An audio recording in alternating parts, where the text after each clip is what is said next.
కలియుగ ప్రత్యక్ష దైవము శ్రీ వెంకటేశ్వర స్వామి బ్రహ్మోత్సవాలకు అంతా సిద్ధమవుతుంది.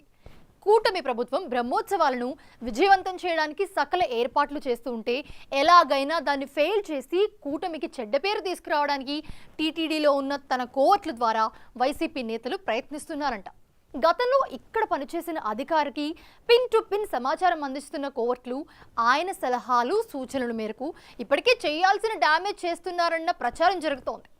అసలు స్వామివారి సన్నిధిలో ఏం జరుగుతోంది?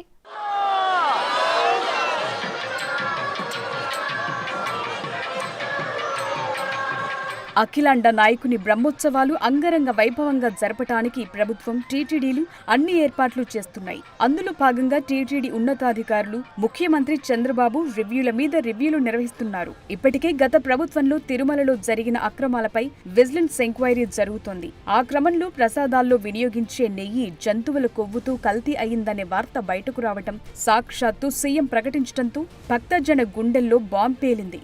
దానిపై సిట్ విచారణకు ప్రభుత్వం ఆదేశించింది. అయితే సిట్ విచారణపై అభ్యంతరాలు వ్యక్తం చేస్తూ సుప్రీంకోర్టులో పిటిషన్లు దాఖలవడంతో విచారణ వాయిదా పడింది.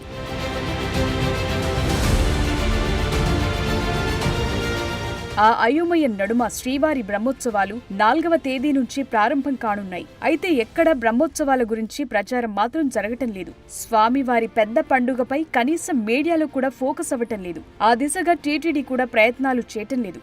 గతంలో అయితే బ్రహ్మోత్సవాలకు 15 రోజుల ముందు ఈసారి మాత్రం కల్తీ నెయ్యి వివాదం చుట్టే వ్యవహారం నడుస్తోంది.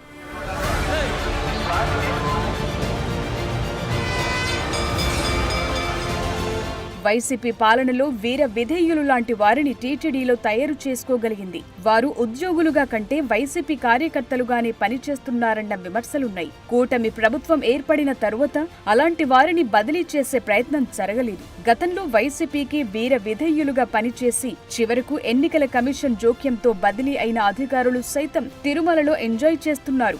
జిల్లాకు చెందిన మాజీ మంత్రికి అనుచరుడిలా పనిచేసిన ఓ అధికారి కొండపై కీలక విధుల్లో ఉన్నారట. విజయసాయిరెడ్డి కుటుంబ సన్నిహితుడు విజిలెన్స్ లో పనిచేస్తున్నారు. అలాంటి వారు టీటీడీలో వందల సంఖ్యలో ఉన్నారంటున్నారు. నిరంతరం చంద్రబాబును కూటమిని విమర్శించే వారి సన్నిహితులంతా టీటీడీలో కీలక స్థానాల్లో పనిచేస్తున్నారు. గతంలో నిబద్ధతతో విధులు నిర్వహించిన వారంతా అప్రాధాన్య పోస్టుల్లో కొనసాగుతున్నప్పటికీ కనీసం వారి గురించి పట్టించుకునేవారు లేరు. జిల్లాలో ఒక్క బలమైన నాయకుడు కూడా టీటీడీ వ్యవహారాలపై బాధ్యత తీసుకోవటం లేదు. సీఎం సొంత జిల్లా కావటంతో ఆయనే చూసుకుంటారులే అన్నట్లు వ్యవహరిస్తున్నారు. ఆ క్రమంలో అధికారులకు కనీసం పాలనా వ్యక్తి, వైసీపీ కోవర్ట్ అంటూ చెప్పేవారు లేరు. చివరకు తిరుమలలో ఉండే 2 సీఐల బదిలీ వ్యవహారం కూడా ఎస్పీకి తలనొప్పిగా మారింది. బ్రహ్మోత్సవాలంటే స్వామివారి వాహన సేవలో పాల్గొనడానికి ప్రతిరోజు లక్షలాది మంది భక్తులొస్తారు. వీరితో పాటు పెరటాసి మాసం చివరి వారాలు కావటంతో తమిళనాడు నుంచి భక్తులు వరద ప్రవాహంలా వచ్చే అవకాశం ఉంది. ఇక గరుడ సేవనాడైతే భక్తుల సంఖ్య 2 నుంచి 3 లక్షలు దాటే అవకాశం ఉంది. అయితే టీటీడీలోని అన్ని విభాగాలు ఆ స్థాయిలో ఏర్పాట్లు చేయడంలో ఉదాసీనంగా వ్యవహరిస్తున్నాయట. విజిలెన్స్, పోలీసు విభాగాల్లో కీలకంగా ఉన్న కొందరు తమ మాజీ బాస్లిచ్చే సలహాలు సూచనలతో పనిచేస్తున్నారు. ఇంటెలిజెన్స్ వర్గాలు ప్రభుత్వానికి నివేదించినట్లు తెలిసింది. కీలక స్థానాల్లో ఉన్న వైసీపీ భక్తులు బ్రహ్మోత్సవాల్లో ఏదో ఒక వివాదం రేపి ప్రభుత్వానికి చెడ్డ పేరు తీసుకురావటానికి కుట్ర పన్నుతున్నారని విశ్వసనీయ సమాచారం.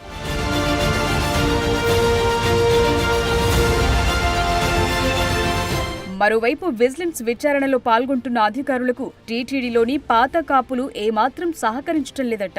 విజిలెన్స్ ఎంక్వైరీ జరుగుతున్న సమయంలో పిన్ టు పిన్ తమ మాజీ బాస్ కు తెలియచేస్తున్నారట. ఓ లడ్డు కల్తీపై మీడియా సమావేశం ఏర్పాటు చేసినప్పుడు ఓ ఉన్నతాధికారి తమ మాజీ బాస్లకు ఫోన్ ద్వారా వినిపించాడని అంటున్నారు. ఒక అధికారి ఢిల్లీ స్థాయిలో తనకున్న పలుకుబడితో ఇప్పటికీ కొండ మీద చక్రం తిప్పుతున్నాడట.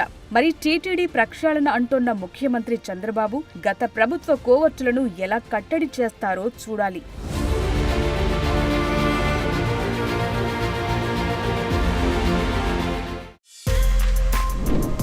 For more videos like this, subscribe Big TV channel.